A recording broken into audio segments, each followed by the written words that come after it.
Okay, let me explain how my Game Boy Crystal cartridge made. Right, so not all. I have a couple of different type of Game Boy cartridge.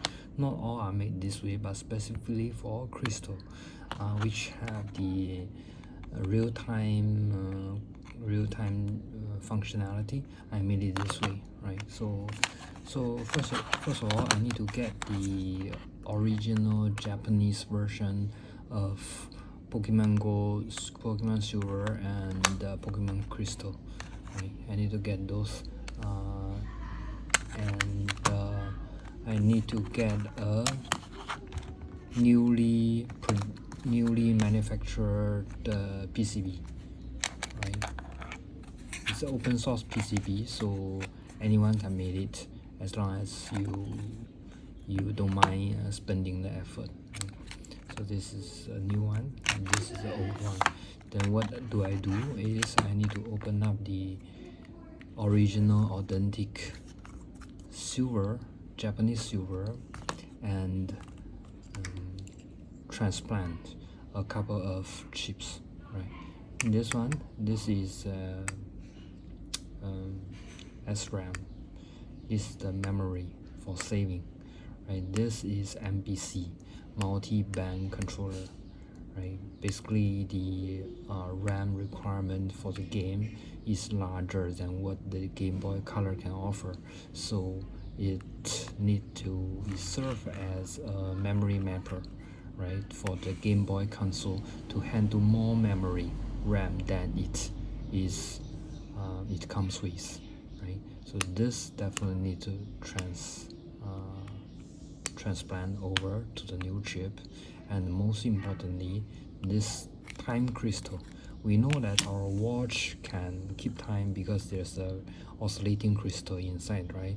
It's maybe how a fraction of a second is shaking, is oscillating very fast, right? To use that to keep time. And the same way as this Game Boy cartridge, they also have a crystal, but the problem with that is Nintendo, the time crystal Nintendo used like 20 over years ago, have a special oscillating frequency. Is 4.23 or something, I cannot remember. There's 4 point something megahertz, right? And now on the market there's no crystal that is oscillating at the exact same frequency as the Nintendo GBC cartridge crystal. The closest we can buy is 4 megahertz. So as a result, if we buy the modern crystal, right, modern part, right, you kind of run faster or slower, right, than Nintendo's one, so the time is always off, right? That is not a big deal, but again, it's not perfect, right? So what I do is I transfer this three part into a new one, a new PCB, right? So what you can see over here is basically very similar, right?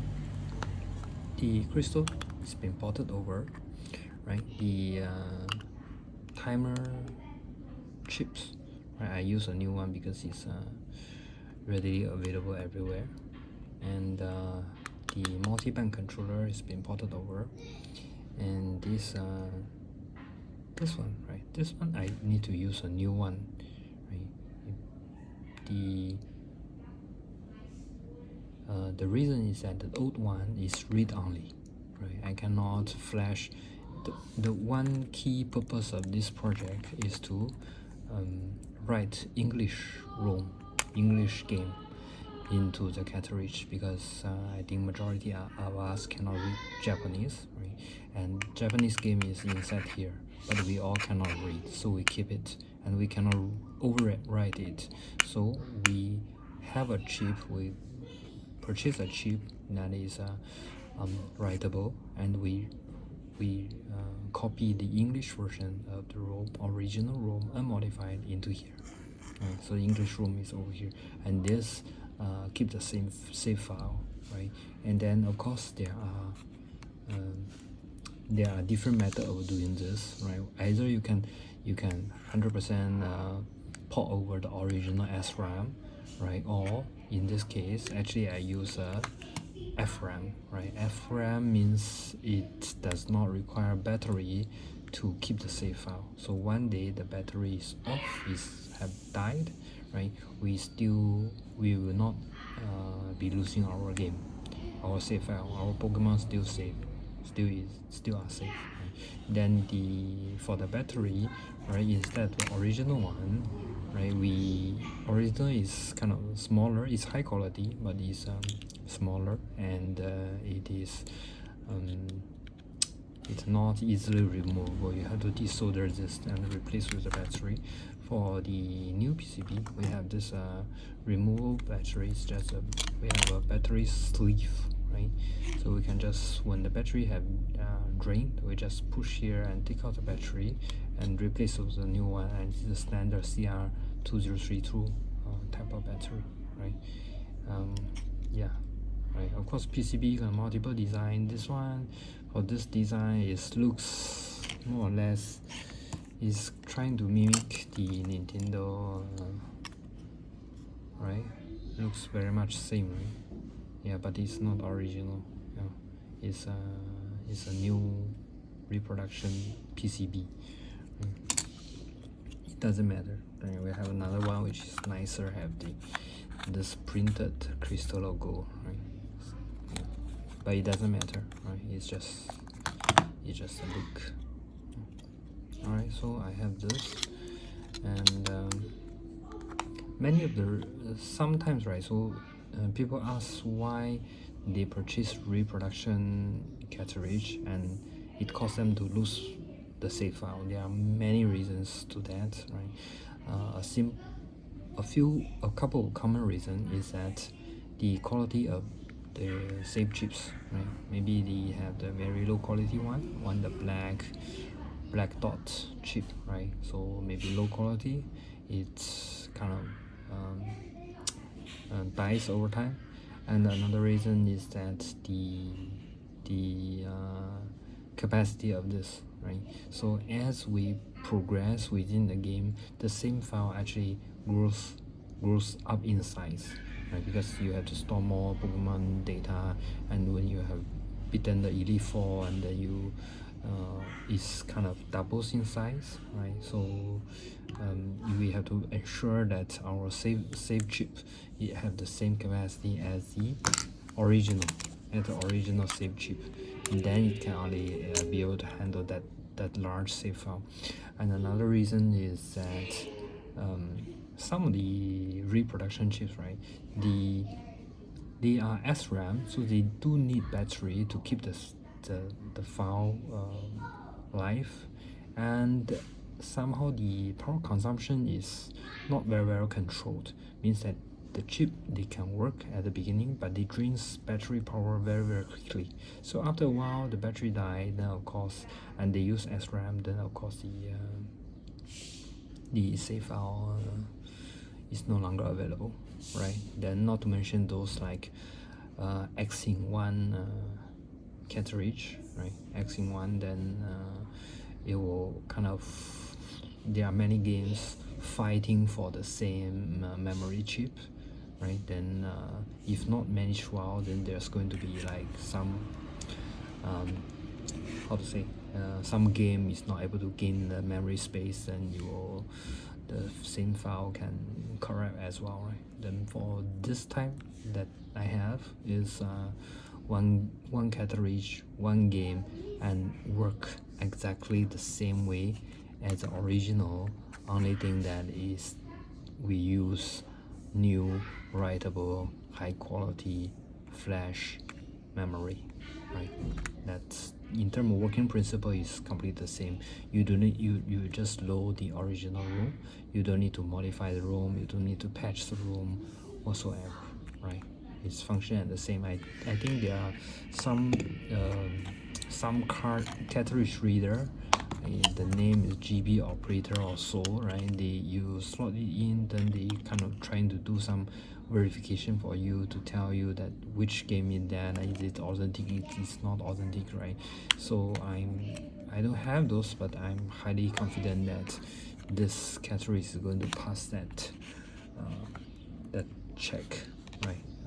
Can let me know, right? So now I'm going to do a testing, right? Let me put back the screw, and I will use my Gameboy Advance to do this testing because my Gameboy Color is not does not have a backlight, so it will be difficult to see on the camera, right? So since I declare that this is 100% work the same way as authentic, so authentic US version, so I will test the multiplayer function or trading, Pokemon trading, Pokemon battle. If I have time I can try now. So I do so this one is without the logo.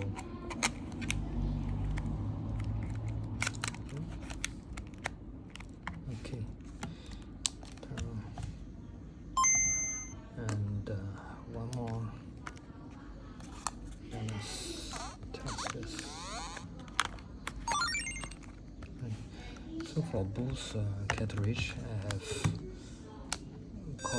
I have loaded the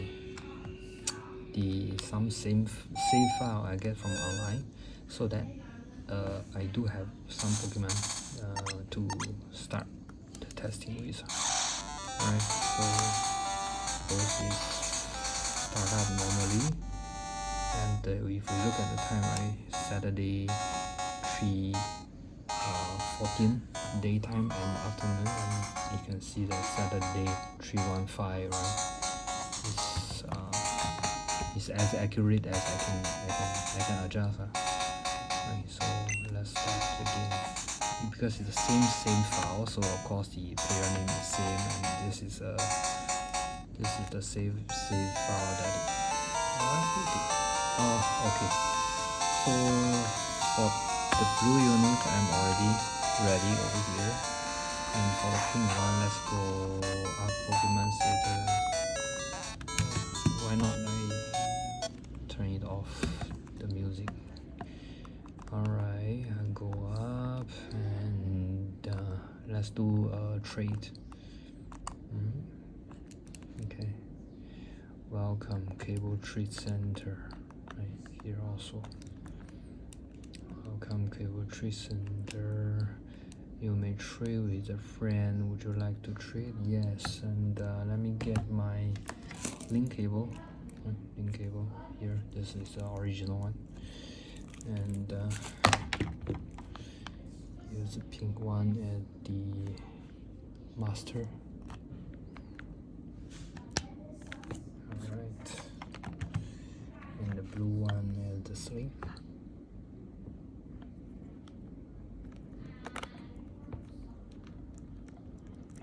Cool. Okay, let's test now. Would you like to trade? Yes. Please wait. Trade. Yes, please wait. Before opening the link, your friend is not ready. You must save. Yes. It's already saved. Yes. Do not turn off. Okay, so both called Matt here, right? Please wait. Your friend is not ready. How about now? Would you like to trade? Yes, please wait. Is your friend ready? Link cable has been closed because of inactivity. Oh no, why not? Please contact your friend. Okay, is it because of this the clear protection cover? It's maybe causing the cable to not fully plug in. Let's try. Welcome. Yeah, let's trade. Why not? Oh, you must, yes. Saving. Your friend is not ready. What? Pretty sweet. Or do I need to start one first? Or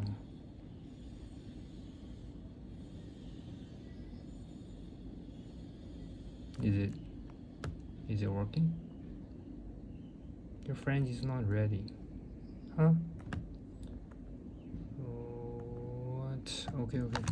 Okay, what I'll do is I will remove this cover and try again.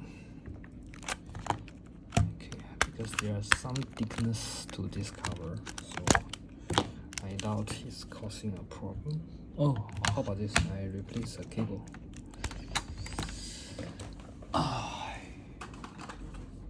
Alright, I got this third-party cable. Sometimes the original, maybe the connector head is too big, and yeah,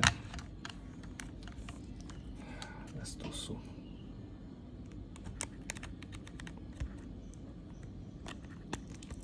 Alright, let's see this time.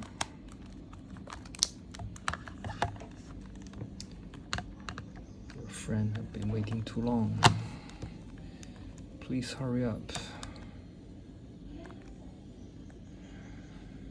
Okay, start. Welcome. Yes. Trade. Yes. Please wait. Your friend is not ready again? Are you sure? Oh, is it?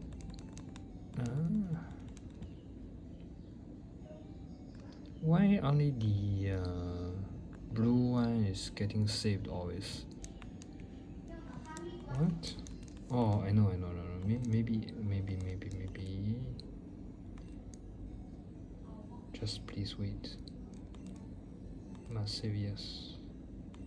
Oh, okay. Now I'm getting saved on both sides.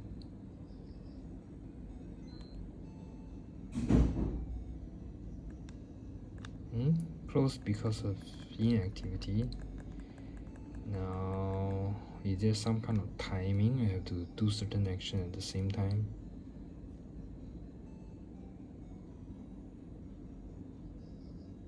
Huh? Closed because... No, I have to sort this out.